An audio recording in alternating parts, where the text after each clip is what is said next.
आपला आहे अभिषेक आणि याने सुरू केला आपला व्यवसाय. पहिल्यांदा बोललो की मला माहित नाही तुम्ही इथे कसे येणार, पण आपल्या या उद्योजकाला व्यवसाय कसा मिळाला पाहिजे यासाठी तुम्ही नक्की प्रयत्न करू शकता. या विषयाला जास्तीत जास्त प्रसिद्धी असेल.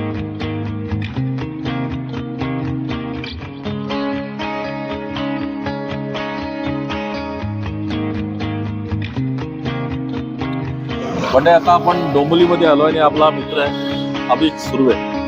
आणि अभिषेकचं तुम्ही नाव ऐकलं असेल, काळा तांदूळ. काळा तांदूळ एकदम फेमस झालेला विषय आणि मला वाटतं किती 5 वर्षापूर्वी. हो, कोविड आणि मध्ये तेव्हा तो अगदी म्हणजे पंतप्रधानांनी अगदी त्या विषयाचं नाव घेतलं होतं आणि होतं. अभिषेकने जोरात काम केलं होतं. आता हे सगळं करता करता तो मुंबईला आलाय, लग्न केलंय, नुकतंच लग्न झालेलं आहे आणि त्याने हे दुकान टाकलंय फ्रूट हबच्या नावाने.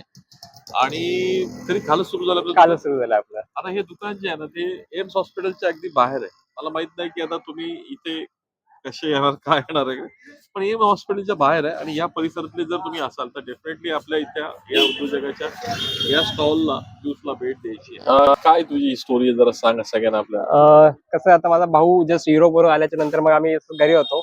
मग त्यावेळेला आम्ही ठरवलं की काहीतरी बिझनेस करूया आपण. तर आमचा विषय चालू होता की काय करायचं. मग आम्ही इकडे जागा सर्च करतो बऱ्याच ठिकाणी. स्टेशनला जागा बघितली, तसंच इकडे बाहेर सुद्धा जागा बघितली, जागा मिळत नव्हती. तसंच फिरता फिरता आम्हाला इथे जागा मिळाली. त्यांना विचारलं आम्ही चालू करू शकतो का, ते म्हटले चालू करू शकता म्हणून. आम्ही विचार केला की काय करूया आपण. बरेच विषय होते डोक्यामध्ये. जसं हेअर सलून वगैरे पण विषय होता डोक्यामध्ये, पण त्याची इन्व्हेस्टमेंट वगैरे खूप जास्त होती.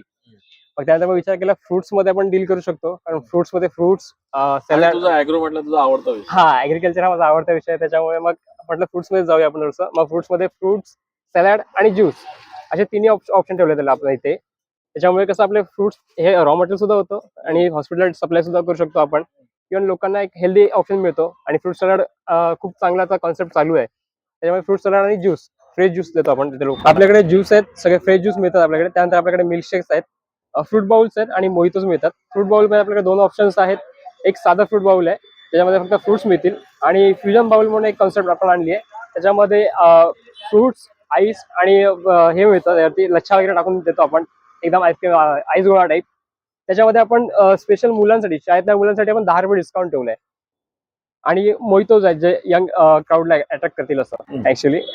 बट घराची जबाबदारी, त्यामुळे थोडंसं नोकरीकडे वळलो होतो.